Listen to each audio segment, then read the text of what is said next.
Episode number 92 of the Minding Your Business podcast is brought to you by the Binge Podcast Network. The Binge! Yes, www.onabinge.com. That's the move you need to make. Still growing, still getting recommendations from people in terms of people interested in podcasting. They got existing podcasts, they got new podcasts, and we're just excited just to even be considered for that opportunity. So, man, I'm pumped up, man. I had a really good week. I'm having a really good day. I hope that you are as well. Had something I was working on today that I thought was going to take me through the weekend and actually got done in the 10 o'clock hour Central Time. So I'm extremely pumped up and psyched about that. The Binge is myself and Dominic Lawson of Owls LLC and the Startup Life podcast. Shout out to my girl Alex with Art Life Connections. That's who you need to look up. Just redid my logo for the show. I posted it yesterday just as an unveiling. Just phenomenal to work with, phenomenal graphic designer. If you need logo work, graphic design work, you need to connect with Alex. Again, very professional, very reasonable, and did just a phenomenal job on kind of refreshing our brand look with that. So shout out to her. Legacy Living Real Estate Partners, buy a home, sell a home, live a legacy. You need to go to Legacy Living Real Estate Partners, .com. Legacy Living Real Estate Partners.com. We're in episode number 92. I've got a phenomenal guest that's going to be joining me. But first, y'all know what we do. What we do here is go back.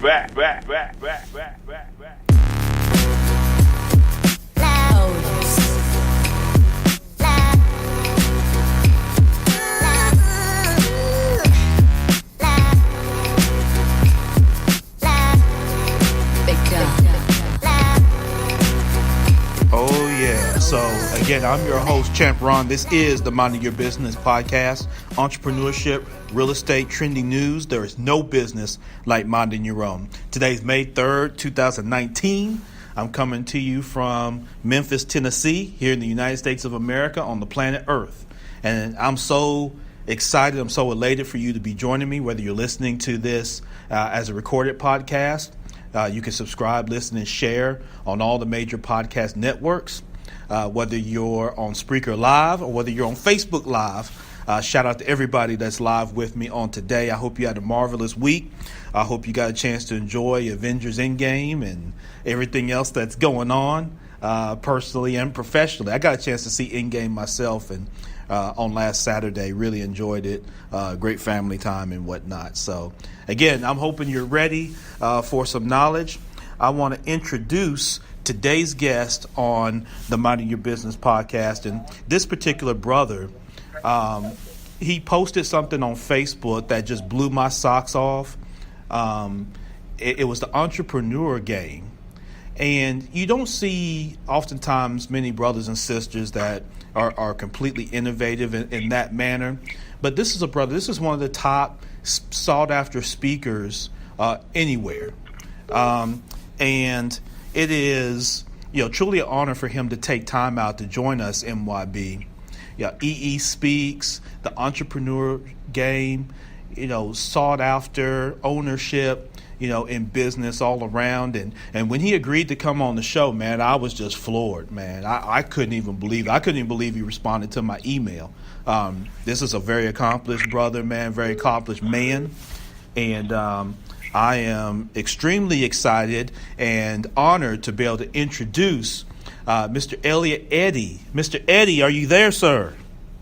Yes, sir. Yes, sir. It's a pleasure to be here with you, brother, for real. Yeah, it's a pleasure to have you on. And people are live on Spreaker.com. They're live on Facebook. So they're checking it out, man. They're interested in hearing from you. So are you ready to talk to the Minding Your Business community? I'm ready to roll. Oh, man, I know you are. I know you are, man. So listen, Elliott, let's kind of start, a little bit from the beginning, man, with your background. You're a very accomplished young man, and and I say that because you've hit on a number of different fields and a number of different things when you study your background.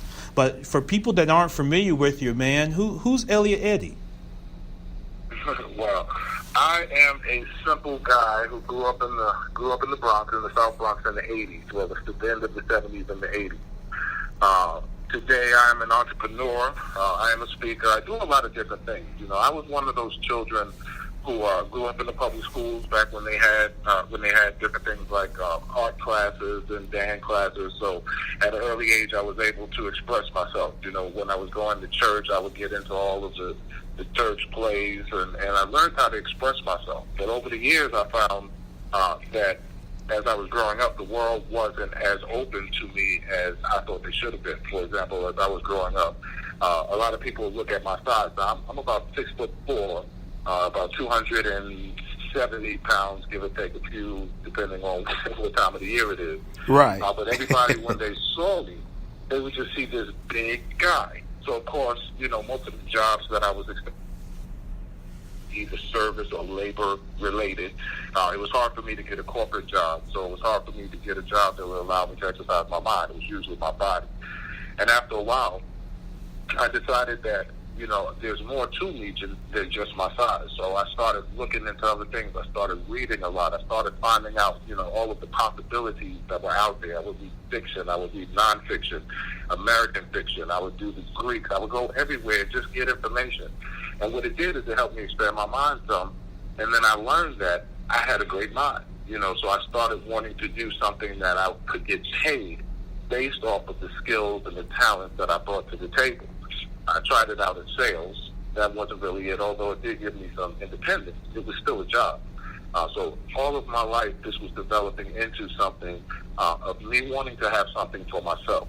So what I would do is I would see things that people were doing, and if I thought it was something interesting, and if I thought I would like it, I would research it, I would study it, and then I would try it. So, I failed at 100, oh my goodness, I can't tell you how many times I failed. But I was always willing to give it that try. And then eventually I found some things that worked out pretty well for me. And that's how I developed into the person that I am today. Just going out there and trying and keep pressing and trying.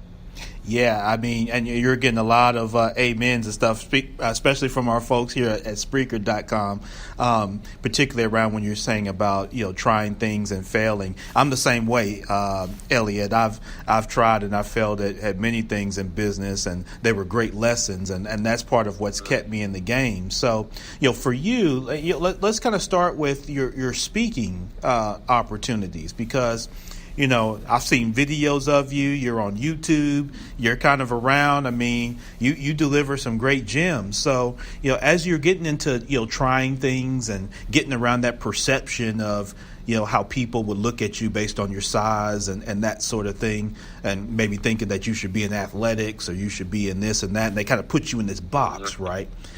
How did you transition into your speaking engagement where you're influencing and you're inspiring the way that you do? That's a great question.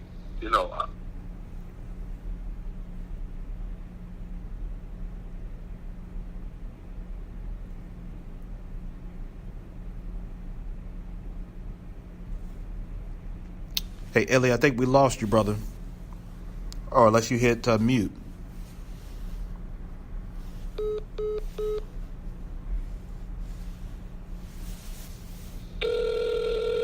We're going to get Elliott right back.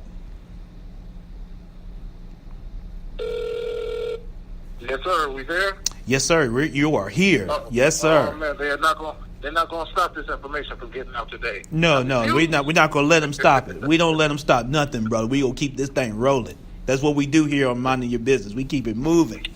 Yes, sir. Yes, but no, go continue, please. Well, I found out that no matter what it is that you want to do, whether it's business, no matter what it is that you want to do, learning to speak well is going to be tied to that at every level. Myself, I grew up and I started doing some theater.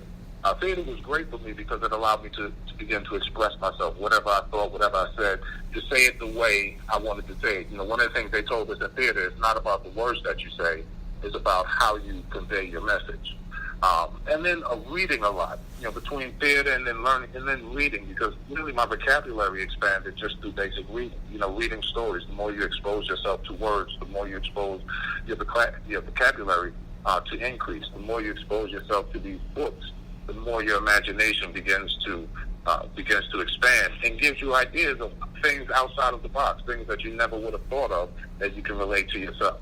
So as I was going along, between theater and between reading and just with my friends, being able to say, no, I don't like this, I want to drink tea with my pinky finger up, just being able to express what I thought was important to me. Right. It began to catch on, and I began to enjoy it. And then I started understanding that no matter what a person saw, when they saw me, no matter how big I was, how tall, how many pounds, as soon as I began to open my mouth, that's when really the thought was going to be derived of who I was or what they thought about me, whether I was someone who had some sort of intelligence or whether, I knew how to enunciate words. All of the things that people really think towards you, because they'll see you, but they still don't know you until they begin to hear you express yourself.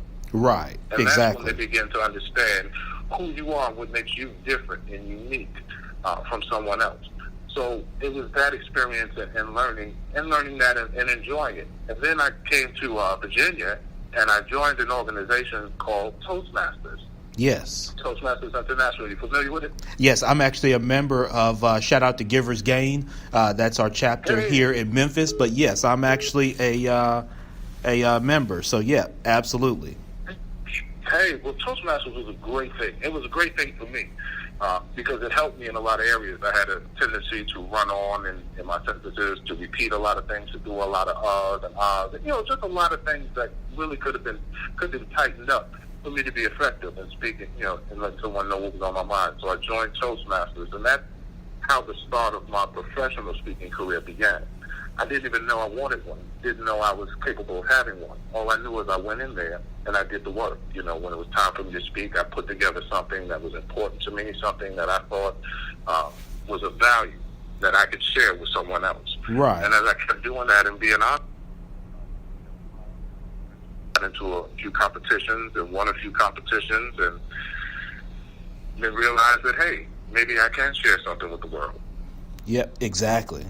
And so how did you become, as you're growing that, Elliott, how did you become sought after? Because I think a lot of people, I come across a lot of people that, they want to be speakers and, that sort of thing. And I always go back, and I talked about this last week, was, what's your motivation? Because I think a lot of people, they want to get into speaking because they want to be well known. They want, they love the sound of their voice, and that sort of thing. But they don't really know what the value is that they bring.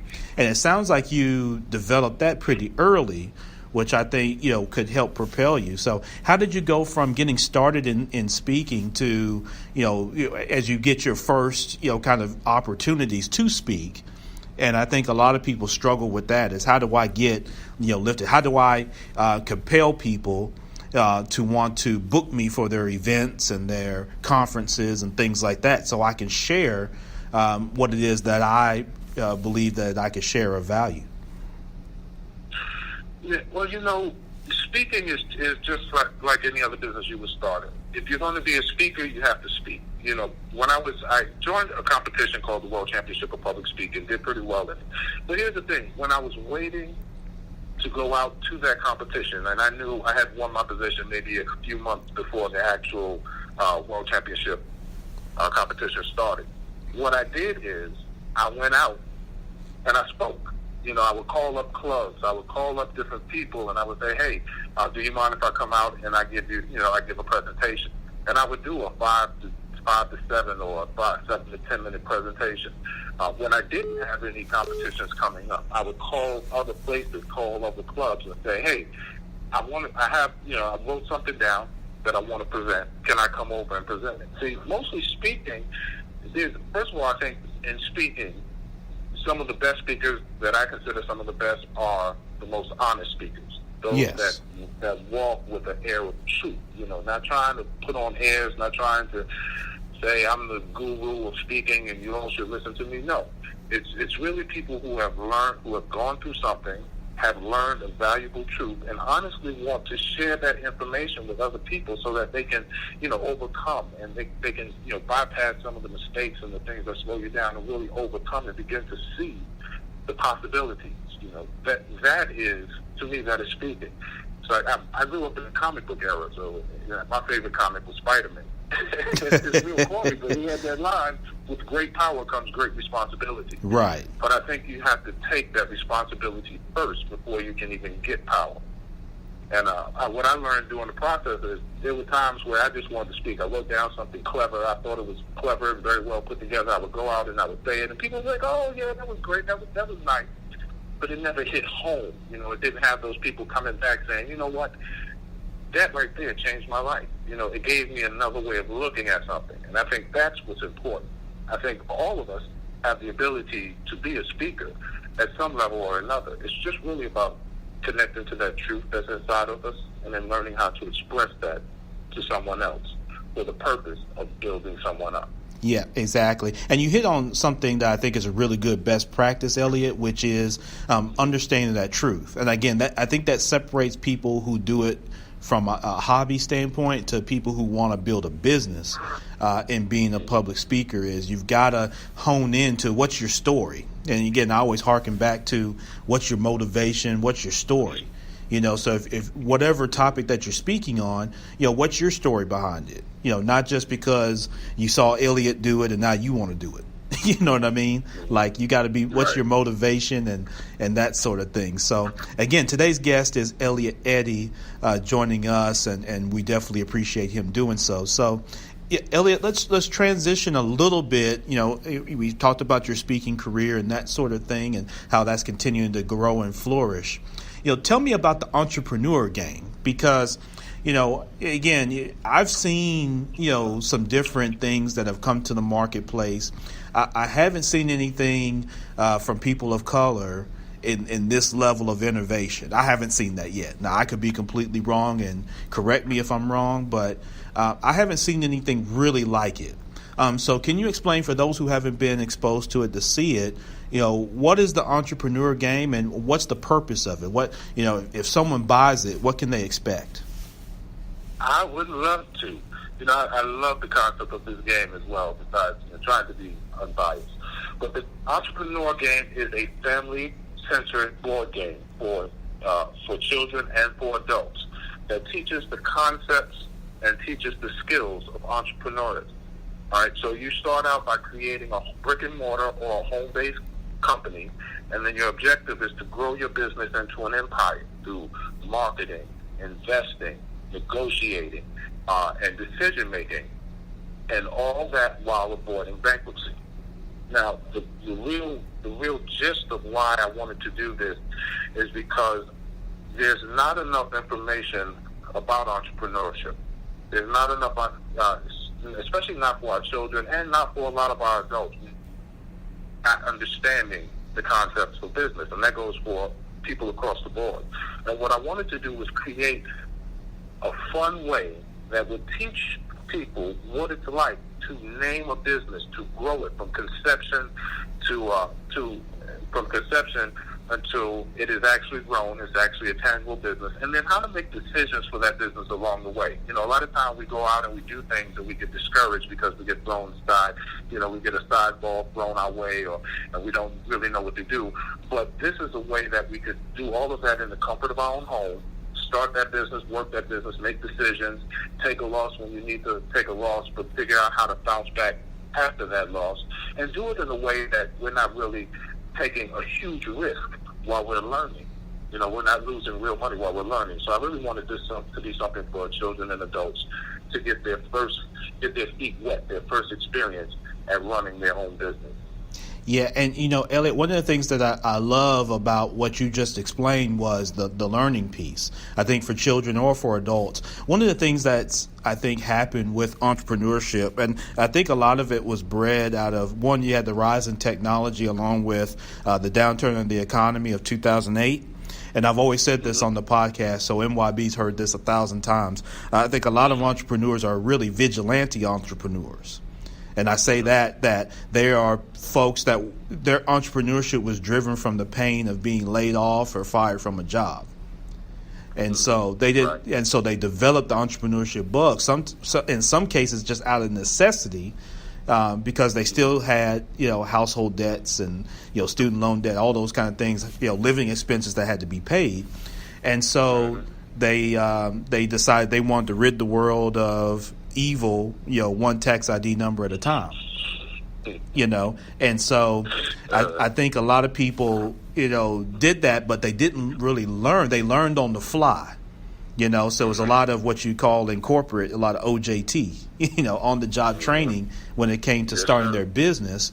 And, I'm still certainly guilty of that, getting out there and, it would have been nice to have more of a training ground for starting a business as opposed to having to learn it real time on the fly. And I've got 3 young daughters, Elliott. So I'm looking at this and I'm thinking, well, man, that'd be great for them at 9 and 8 and 7 years old to begin learning, how to formalize the business. And it, like you say, in that kind of, safe haven environment, such that they can make the mistakes and kind of learn and ask the questions and things like that. Such that when they get of age and they look to start a business, they have some level of experience already, because even if it's through the game, it's just like you mentioned about reading. You develop your vocabulary and you develop your reading skill set and your speaking skill set by reading, and reading often. And I think the game provides that same thing. And so I love what you said with that. And so, what's kind of the step of that? I mean, are there different versions of the game, or is it kind of just one game and it fits everybody, and like a family like me can purchase a game or two and we could all play it together, or how do you see that? That's what's fun about this game. It really brings you back to the days of when families got together and played games all together. That's exactly what this is. Now, when we were going out to test market this and get with the people's opinions, we would have full out adults, I'm talking 60, 50, 40s, 50s, and 60s, playing with children 10, 12, and 14. All of them playing together, having fun, but everybody learning something from each other. And to be honest with you, in a lot of cases, the younger kids were usually the winners. I don't know how that happened, right? Much to the chagrin of the adults. But the good thing was, you got to see some of the imaginations of the adults that you never would have thought of with some of these businesses that have been hidden in their hearts and they never had a chance to voice in any other way. These children, as they're watching the adults play and they're making decisions and they're learning while they're playing, wanting to make the proper decisions, because, children want to win and they want to beat you and they want to have all the money and they want all the property. So just being able to see them grow, just being able to see some of these questions. And a lot of the questions are interactive as well, which is one of the things that makes it fun. So it's not just about rolling the dice and moving around the board. You have to actually answer questions. You have to make decisions. There are 4 decks of cards that go from big business to losses to marketing. If you hit a loss card, you're about to take a loss of some sort, in which we know in business there's always losses.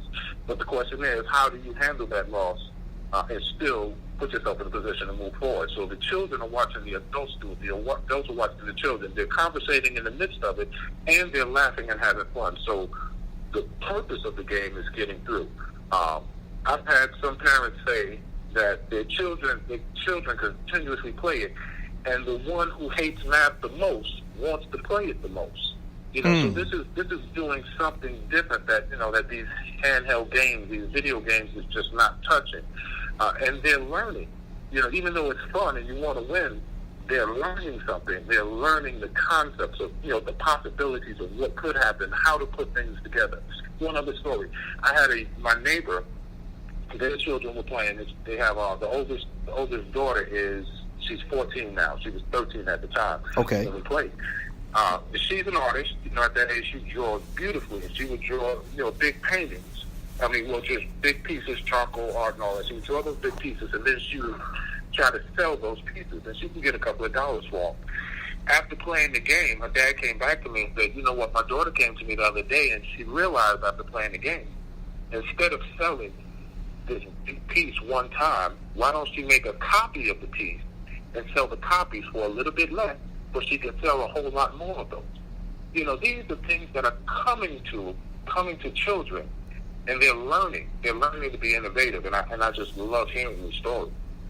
And, Elliott, you spoke of innovation. One of the things I love about that is the critical thinking, because when you're looking at that, that's the critical thinking that it takes in business ownership and in entrepreneurship, and even in high level careers. Whether it's at the director, or executive level, even in a workforce career, is you got to have that level of critical thinking. And so to be able to instill that in children, and listen, brother, I agree with you wholeheartedly that as much as innovation from a digital standpoint is so big, what I love about this is you've taken kind of something that's kind of been forgotten in this country, which is that old school game. I remember, some of my earliest memories with being at home with my mother when I was young, going back even before school age. Some of my earliest memories were me and her sitting and playing games like Life and Trouble and Uno and Monopoly and all those type of things. And, she would beat the hell out of me sometimes. And, I wanted to be competitive and things like that. But she was teaching me how to compete. Right?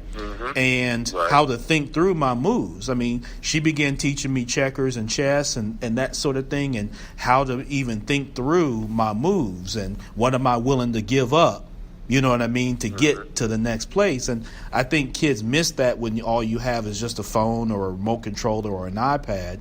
You miss a lot of that ability. You can get a lot of things in real time and, less costly and things like that.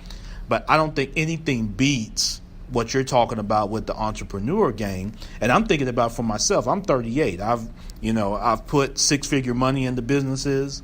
I've I've invested in other things. I've had some things that have gone very well.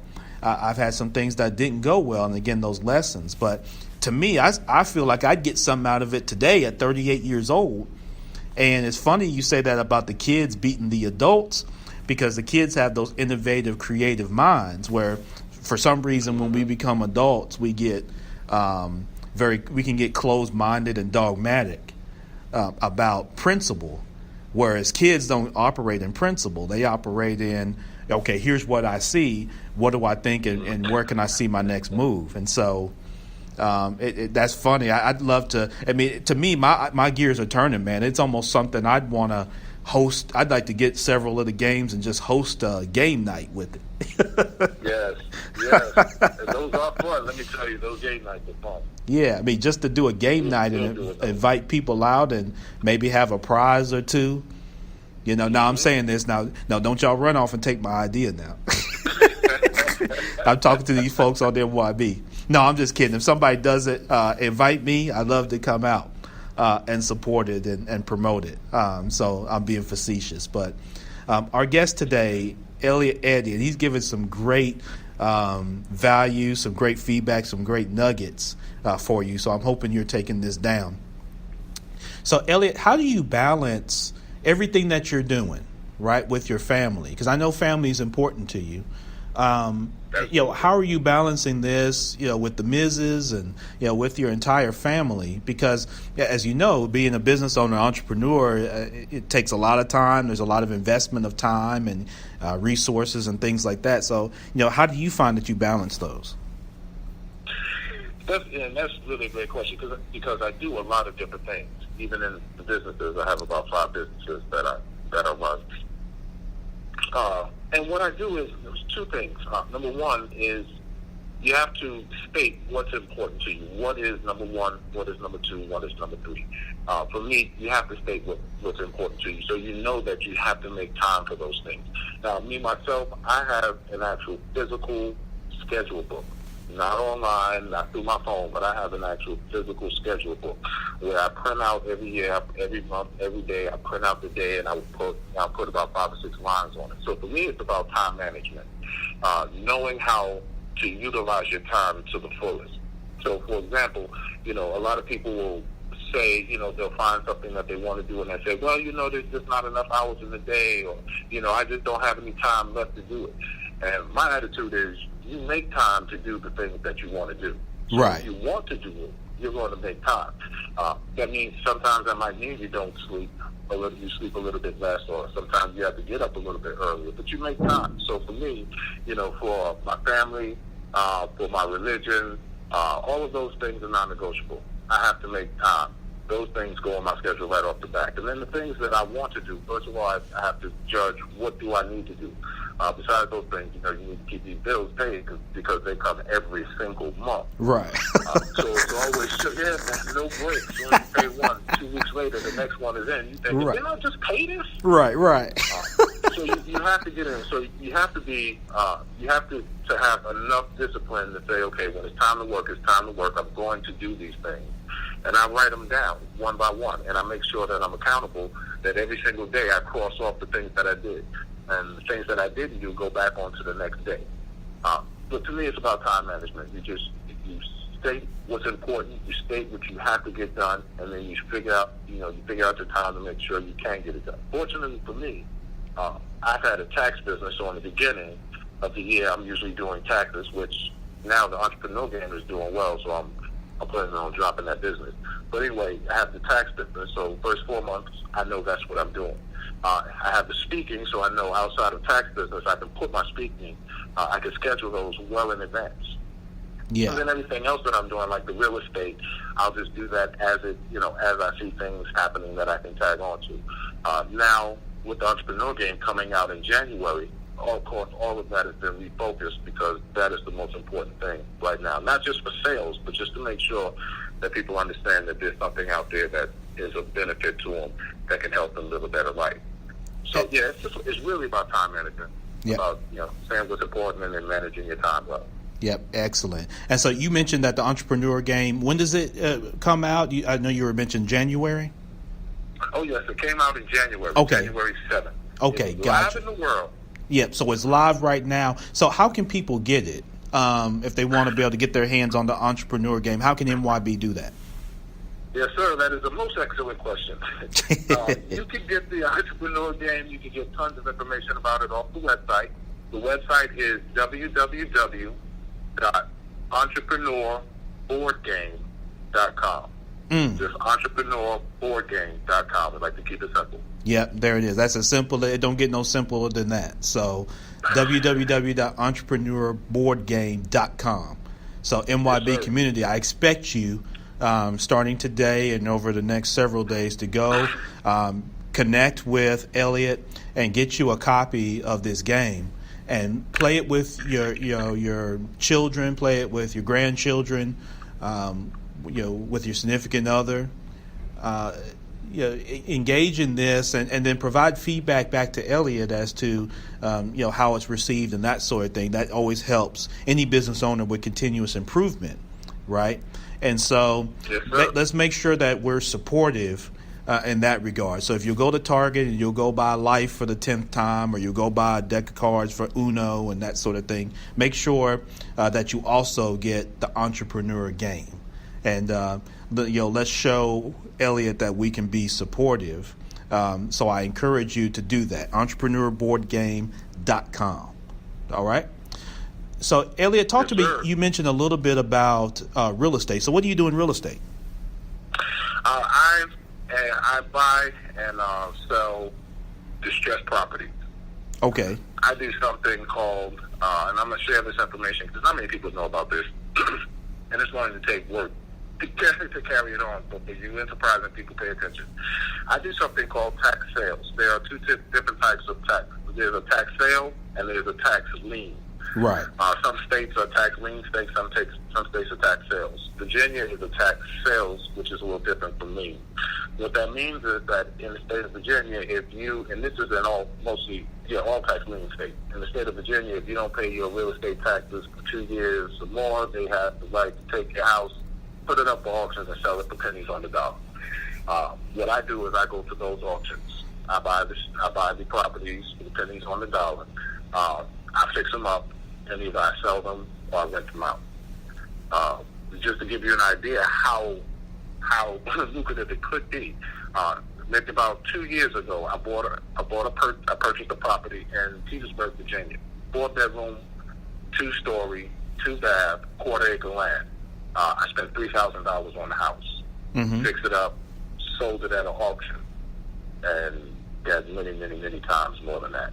So that's what I do in real estate. I don't do it always. I do it as I find properties that come up that fall into whatever amount of capital I have at that time, and I purchased it. So that way I own it right out. So if I sell it, and from the way I grew up, you make money when you buy, you lose money when you sell. So my goal is to buy it and to fix it up and then rent it out, because that way I keep all of the equity that's in it, and I get the monthly cash flow. When you sell it once. That money's going to go, because money is currency. It flows. It flows to you. It flows away. Can't keep that. Yep, definitely. And so that's why, even with me as a real estate investor, what I've started, I recently rebranded my company Legacy Living to Legacy Living Real Estate Partners. And those listening to the podcast, you heard me mention it at the start of the show. But what I do is I buy on terms. And so I typically work with buyers who have been impacted by some life event, either a divorce, a job relocation, a job loss. They inherit a property, they got a judgment or a lien, they can no longer pay the mortgage, they've got 2 mortgages, whatever that is, Elliott. And I buy on terms, so it's documentation. It's the same way people bought houses before the mortgage, right? Most people can't, they don't understand real estate, so they only think the mortgage is a 20th century product for the most part. And so so how did people buy property for the first 10,000 years of existence? And so they did that through terms. And so I buy on terms, and then I work with tenant buyers, folks that are the same way. They've been impacted by usually a life event. In some cases, they've owned property in the past, but again, a divorce, a death, a job loss, a job relocation, a reduction in salary, whatever it is that's impacted them, where they want to buy, and they don't want to perpetually rent, but they're kind of caught in the middle, which is a lot of people, self-employed people that have a hard time. The mortgage company wants you to come with a stack of documents and then to prove your income. And then if you can't do that, you won't get approved no matter what your credit score and all that kind of stuff is, right? And so some of these folks have been impacted where they make good money. Their credit's been impacted. But they pay, most people, even in the worst of the downturn in 2008, even if the delinquency rate on a mortgage was 8%, that still means that 92% of people were paying their mortgage on time. You know what I mean? So that's still a great business to be in, right? If that's the worst of it. So what I found is that there are a lot of people that want to buy, Elliott, but they're just not in position. So I like to connect them to resources. Shout out to my guy, Deverett Watson with Credible Concepts. Ursula Woods, a closing attorney. And what I like to do is help those buyers get mortgage ready, and doing that by allowing them to lease purchase homes that we buy. So we buy very quick, no cash, no credit, none of that, all on terms. And so then they're able to go through the credit rebuilding program and that sort of thing, get connected with a mortgage professional so that they know exactly what they need to get approved. That's the homework that they have. We help them do that, and then we get them approved to be able to buy. And when I do that, there's essentially 3 paydays. There's a initial non-refundable kind of deposit. There's the monthly spread between the mortgage and what they pay in rent. And then there's a payout at the closing when they close. And everything's based on the spreads. And so that original seller is able to move on and move on quickly. They don't have to worry about doing a bunch of repairs to the house or all this type of stuff. They get a peace of mind. And then, of course, the tenant buyer gets to go from being a renter to an owner with in a good equity position. And then for me, I get 3 paydays on every deal, which is different than being a real estate agent where I do a bunch of work, and then if there's no closing, nothing happens. Or most any other forms of real estate, wholesaling, that's basically a job. So that's been working very well for me, and I'm looking to build that and build the coaching piece around it to share with people exactly what I'm doing, right down to the documentation, the attorney prepared docs. And so I'm sharing that with people as well. So I love to hear what you're doing in real estate. I think it's very much needed. And that's how we go back and take ownership of what's rightfully ours as a people. is by getting involved in real estate. So shout out to you on that. Appreciate that. Yeah, there's a lot of different ways to make money in real estate. Yeah, oh, for sure. Tell me about it, sir. Yeah. Yep, Yeah. no A doubt. lot of people think it's beyond them. You know, and see, that's the thing, you know, and there's one of my mentors, his name is Peter Gattner. And one of the things he tries to make sure he stresses to me and a few other people is mindset. You know, it's really about your mindset. It is. You know, you can cause yourself to go ahead and to do something and to obtain something if you have the mindset that you're going to have it. But if you leave it and you're kind of lazy with it and you don't really attend to the things that you should be, then your mindset is what's going to kill you. You know, everybody, you know, more than one person can do the same thing, but it's going to be the one that has that strong mindset that will not let it be denied. That's going to, you know, that's going to go ahead and achieve it and do well with it. Yeah. Well, all of the things we do, everybody can do. All of your listeners can do the same things that we're talking about here, and everything that we've seen people do. Yeah. Same thing. Yeah. Matter of fact, not only can they do it, they could be even better than what I do. You know, the deal is Yes, like you say, it's the mindset, Elliott. It's, you know, I'll tell people, you know, like for instance, my coaching is only now. I've spent thousands of dollars on coaching. I've been ripped off. I've had people tell me they'll sell me a bag of goods. I've had guys that are highly academic that come and tell you, they don't tell you how to do deals. They just tell you a few bullet points and then they try to upsell you to the next level. You know, I've told people, man, listen, I'll give you the whole playbook. You know them folks, man. I said, man, listen, I'll give you the whole playbook for $275. That includes the document. All you got to do is put your logo on it. Take it to your attorney, have them look at it. These are the documents I use to buy houses. I don't run my credit. Nobody's running my credit. I'm not getting no loans. You know, I'm not sitting around with, like guys, they run around and get these loans now that are like 8 months payback and daily draws and all this type of stuff. Like, man, listen, we're not playing that game, man. It's 2019. Listen, let me show you. You don't have to do all that. You know, but Elliott's to that point. There's always some reason or excuse as to why they can't do it. But then they'll call you and say, when they're having, when there's some problem or some dire issue.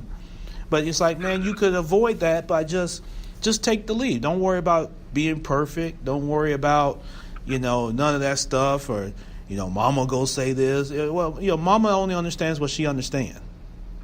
You know what I mean? She'll understand good when you put the money in her hand. She ain't gonna be questioning whether you went to school or not. You put that money in her hand. You know what I mean? Yeah, but until you do that, no, she only knows what she know. Daddy only gonna know what he know. You know what I mean? What he's been exposed to. So I try to tell people these things. To try to. It's like, man, come walk. Listen, on the coaching, I've got recorded calls. Like, man, I don't know what to say. Man, listen, I've got the script, I've got the recorded call to tell you exactly what to say. Print it off, call the person, and say this. You know what I mean? Just that simple. Yeah. But like you say, it's a mindset thing. People only know what they know, and anything else is foreign to them. And that's why I love the entrepreneur game, that concept, and what you're saying, because it just goes, so much further into the mindset. That's what holds people back. It's not the money. It's not the credit. It's not, well, I was born in the hood, or, my daddy didn't stick around, or, my mama wasn't this, and I wasn't this way in school. Forget all that. Right now, today is the mindset. And that's my thing. Right. Because all of that, that might pepper your particular story for some reason, but it still comes back to, what are you going to do with this information right in front of you? Right. And what are you going to do? And, when we talk about the entrepreneur game, one of the things that I want to bring out about it is how it grows with you. So, for example, no two games will ever be alike. No two games will ever be alike, because you're going to have different places you step on, different cards that you have to make decisions, different amounts of money.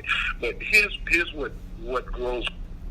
The entrepreneur game, even though it's set up for 2 to 6 players, you can play with 12 people.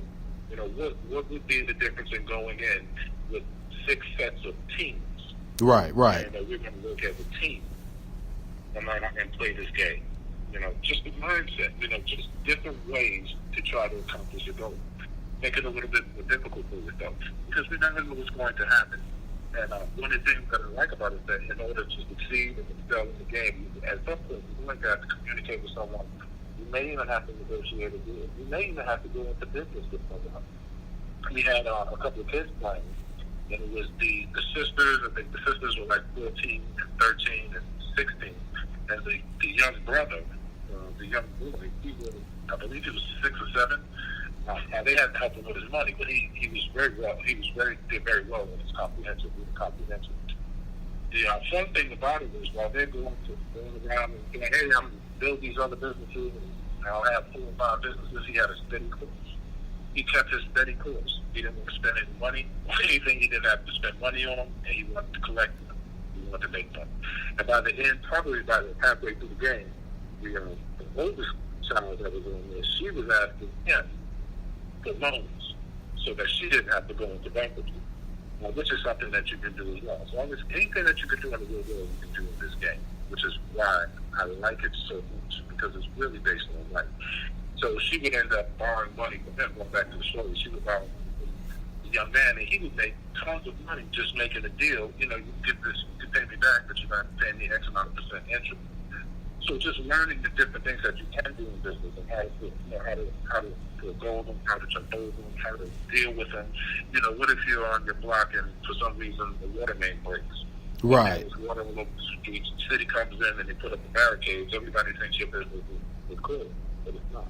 You know, so there are so many scenarios that it puts you in the mindset. Well, by the time you finish, you'll be saying, "Hey, I ran this business successfully because I'm a millionaire." Now, here's the problem. If you become a millionaire, then everybody else in the game has to say your name, has to say, "You are an incredible entrepreneur. Please teach me your business." Yeah, I like that at the end. So that's part of your bragging rights there. Yeah, so no doubt about it. So, Elliott, what are, a couple best practices that you'd like to share as we're wrapping up?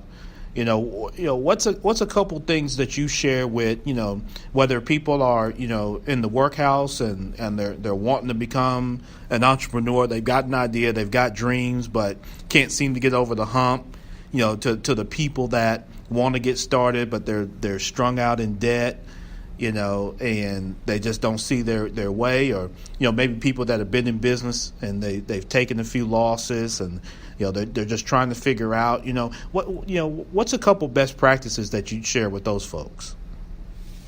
Okay, well, here would be my top 3. First of all, realize that before it takes money, it doesn't take money.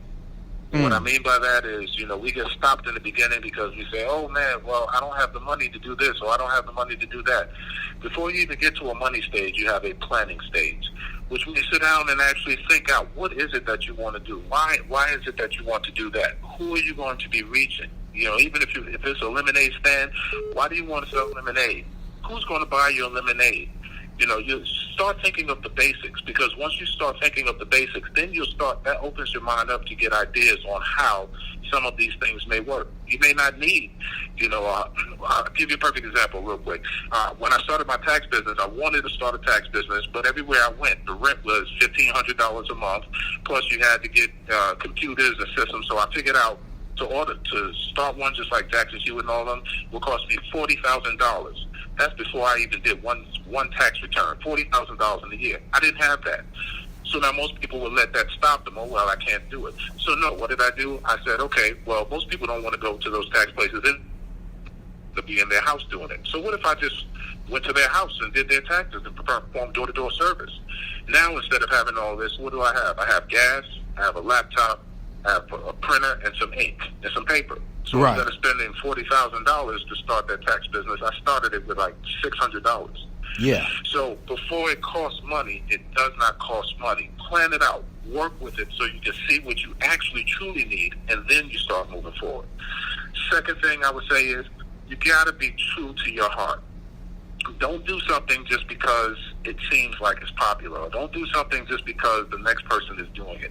If it's going to be something that you're going to do, make sure that you're doing it from the heart. That way you can give the impeccable customer service, because you're going to need to do customer service. The problem now is people don't respect other people who are spending their money. People don't respect you enough to be on time to take that loss. Remember when the customer was always right? Customer's not always right anymore. Right. And if I'm not right, then it's going to be harder for you to get my money out of my pocket. Right. So let's be true to what we're doing and give other people some respect. Give them some respect. Let them have. Who cares what they're thinking behind, in the thoughts behind their eye? Who cares? Right now, give them the respect because they are a human being and they're shopping and they're spending their money. Give them the respect and make sure you're doing something out of love. Don't just throw something together. Don't just say, I'm going to have a cleaning business because I need some money, or I'm going to be a CNA because I need some money, and then you don't do the job correctly because that'll kill you every time. Right. And finally, what I would say is just do the work. A lot of times we get caught up and sidetracked on things that don't really matter. Things that in the ultimately next year you won't even remember. Do the work. Yes, you might have a couple of businesses over here that are cutting corners and doing curves and going around and not really doing it the right way.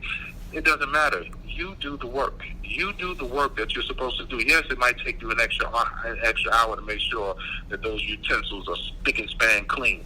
But do the work. Put in the correct amount of work because you will always reap the greatest reward if you stay true and you do the work. Don't let nobody talk you out of what's in your heart to do. Don't let them talk you out of it. Just because they can't see it doesn't mean that it's not to be seen. Just because they don't understand how it's going to all work out and they can't take that first step doesn't mean that it's not going to work out and that you can't take that first step and be successful. Right? Every new thing started with somebody saying, wow, this hasn't been done before. Right. Let me try it. And what do you think the people around them were saying, no matter who it was? Oh man, Amazon, you're gonna sell all this stuff from this store, this room right here? What are you, crazy? What, Uber? You're gonna give all these people a ride and you don't have no cars? Right. Everything started right. Something that wasn't there. So, just stay true to yourself. Make sure that you don't get caught up over the money. Don't get caught up over people who are saying you can and can't do this and that and the other. Just do the work, stay true, and you're gonna be all right. Stick in there. You're gonna get it done. And Elliott says, just because they can't see it don't mean it's not to be seen. Yeah, I know y'all are, like I said, they're thumbs up, amen in that here on our live channel on Spreaker Live and Facebook. So listen, our guest today has been Mr. Elliott Eddie, author, speaker, real estate professional, innovator, and I could go on and on. Listen, he's a very busy man, but I want you to connect with him. How can people connect with you, Elliott, if they want to reach out, they want to learn a little bit more, maybe they've got questions? Like say, I know your time is limited, but if people just wanted to connect with you, what's the best way they can do that? Oh, they can definitely email me. My email is CEO@EESpeaks.com. CEO@EESpeaks.com. You can come to either one of the websites, the entrepreneurboardgame.com or EESpeaks.com, and you can send me a message through there to get right to me, and I respond to my messages very promptly. Shout out if you got some information, you got a question, just come on and talk with me.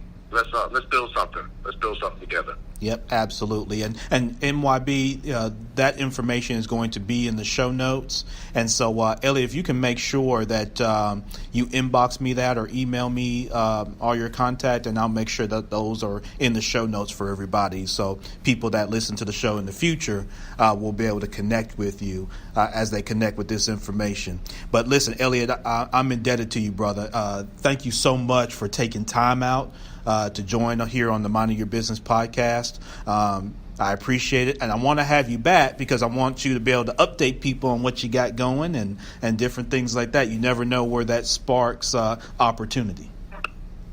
Absolutely, man. I appreciate you so much for allowing me to come on the show and mix it up with you a little bit. Yeah. I love your show anyway. I've heard a bunch of them, so I appreciate you letting me be on. Yeah, thank you so much, Elliott. I appreciate those kind words, brother. Listen, enjoy the rest of your weekend. Best to you personally and professionally, as well as to your family. And if I can be a resource, let me know. Likewise. Thank you, brother. I appreciate it. All right. Thanks, Elliott. All right, bye-bye. Bye-bye. All right, so that was Mr. Elliott Eddie, author, speaker, innovator, real estate professional. So these are the type of people that you got to connect with. When you're networking out here, you're growing your business, you got to connect with people. It's not about how they look. It's not about their background. It's not about, big, short, tall, any of that kind of thing.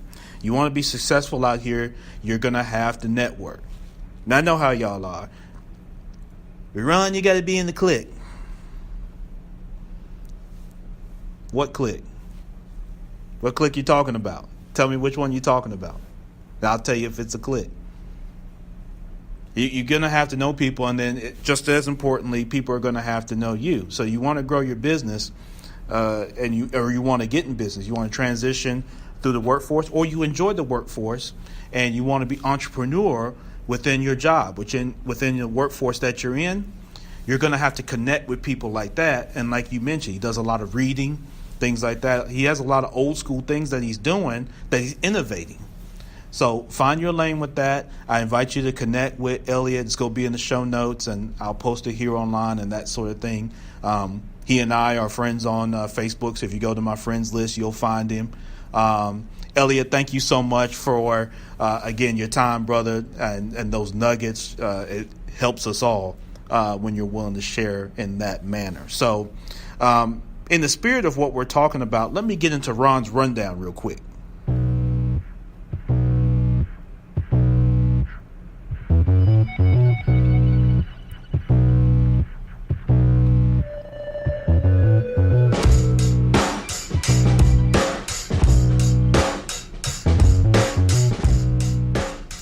All right, so for Ron's rundown, and you just heard Elliott talk some about this, but I want to get into this particular point a little bit because I want to be able to always provide you with good content and good information, MYB.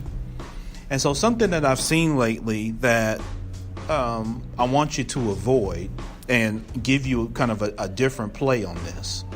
When it comes to social media, particularly Facebook, one of the things that people tend to do, and this comes from the early days of Facebook, before the algorithms and all that type of thing, you would get information about posting around the groups.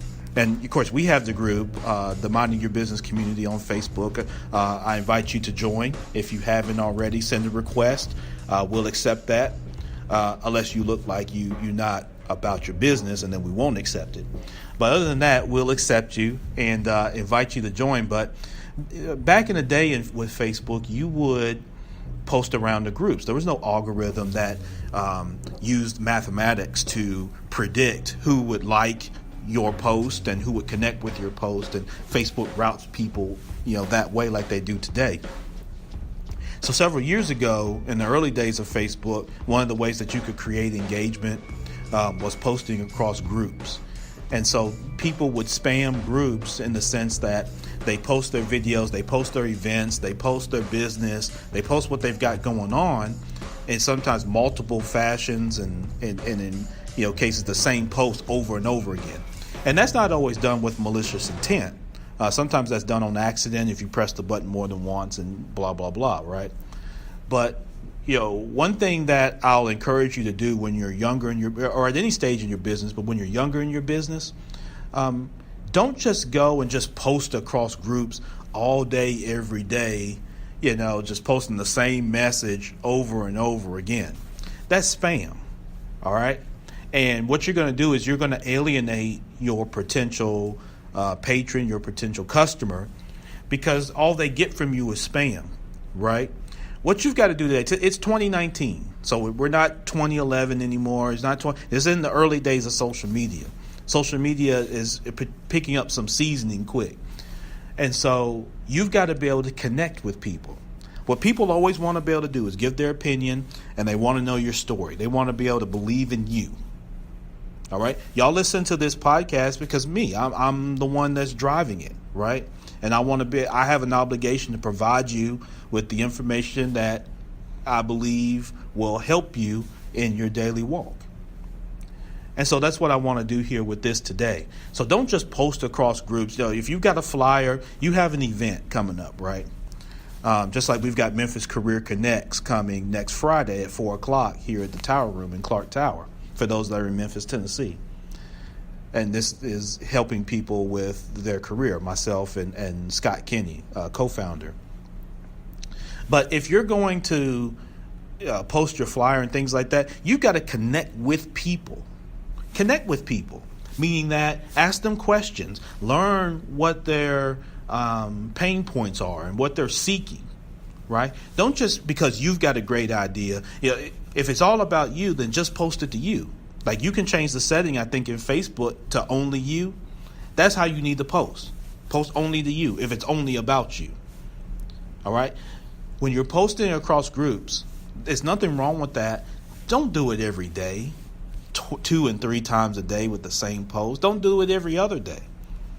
And what you want to do is go to that group and engage in what's going on and what other people have going on so that you can build, again, this network. People are seeing you, and then people are going to want to know what you've got going. So then you've got what? Demand. All right? So when you just go around to these groups and you're just posting, come to my event, come to my event, come to my event. Nobody knows really. They may know you, but they don't know your connection to it. What's your tie? What's your story? Why did you come up with this? Why is it important? Why should it be important to me? You're not answering any questions. You're just saying, well, they know me and I know them, so I'm just going to share this Facebook invite, or I'm just going to share this flyer. And what I'm recommending, right, is that when you're going across groups or your own page or whatever it is, connect with people. Ask them questions.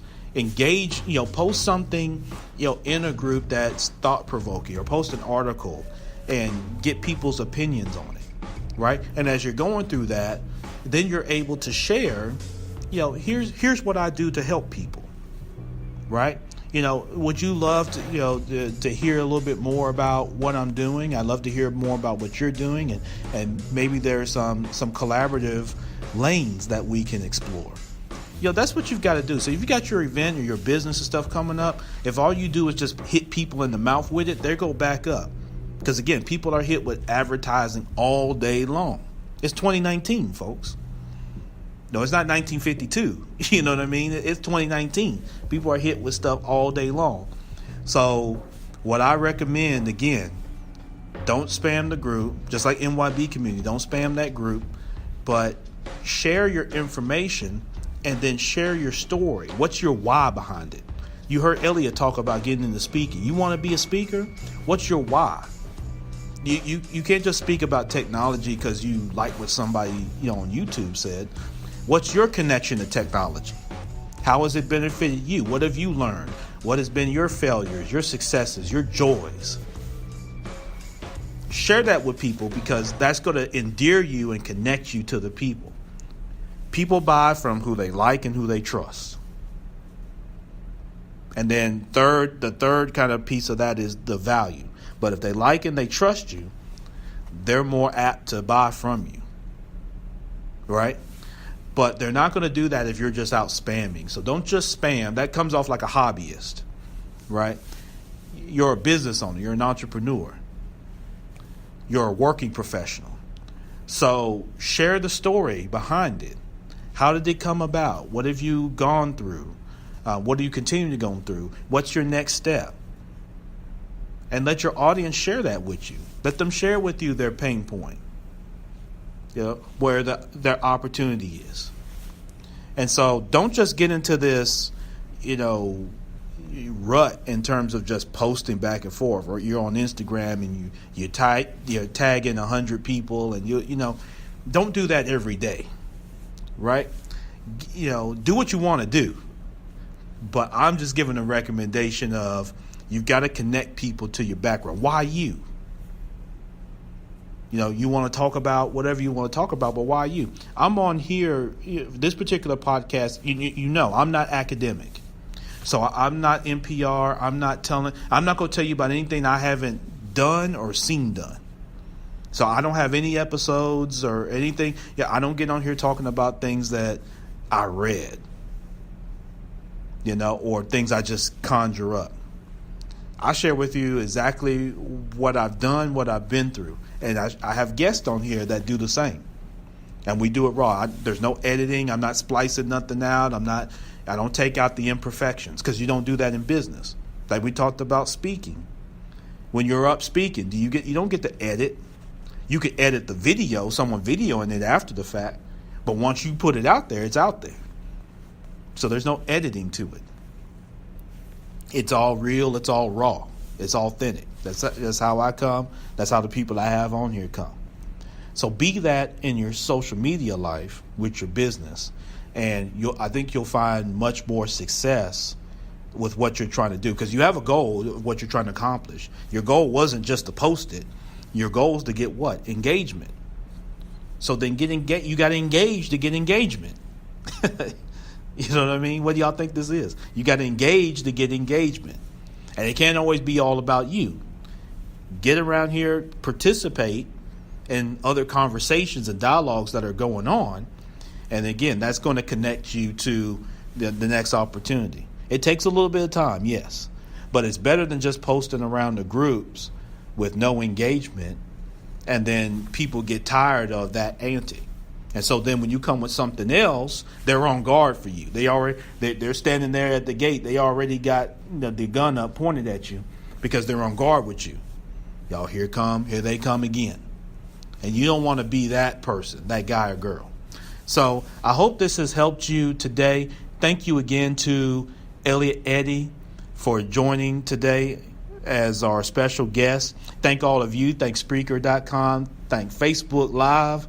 Thank everybody that's listening to this particular podcast. This is episode 92 of the Minding Your Business podcast. Entrepreneurship, real estate, trending news. There's no business like minding your own. Share this. Make sure you subscribe to the mailing list on the Binge Podcast Network. That's onabinge.com. Make sure you go get the Entrepreneur Game, entrepreneurboardgame.com. Connect with Elliott, EESpeaks.com. Email him, CEO, EESpeaks. CEO, EESpeaks. Yeah, make sure you get with him on that particular email. It's Friday, May the 3rd. We're into the 5th month of 2019 already, man. It's crazy. It's crazy how fast this year is going. A lot of things going on. We're going to be back with you next week on next Friday.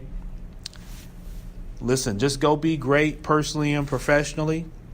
Do something for somebody that can't give back to you. And I appreciate you all. If I can be a resource, Ron at themybpodcast.com, at Champ Ron, champ_Ron on Instagram, Twitter. But let's connect. Don't forget, Memphis Career Connects, 4 p.m. at Clark Tower, the Tower Room, 33rd floor. Come. Let's have a drink. Let's help your career, whether your career is in entrepreneurship or in the workforce. You're in career transition, whatever it is. Come out. Let Scott and I help you and be resources for you. Champ Ron, the Minding Your Business podcast. What we do here is go back. Loud.